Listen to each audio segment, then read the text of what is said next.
A test between a solid-state drive and a standard hard disk drive. So the button has been pressed. And we're off. This is on a really old machine. The machine itself is underpowered for Windows 10. To be fair, it was underpowered for Windows 7. But here we go. The SSD is already starting to show. Just to be clear, it's the exact same data, the exact same boot sequence, just on a solid-state drive.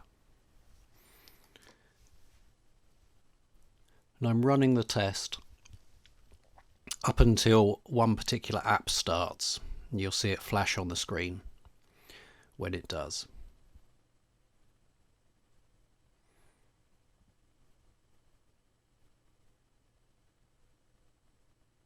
Right, both screens are now up. There we go. The SSD is 16 seconds quicker. Yeah, it's nearly there.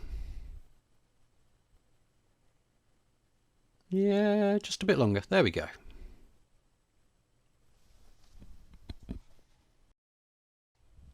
So this was how it was done. A clone, an exact copy, is made from the standard hard drive to the solid state hard drive using a special machine and a special program.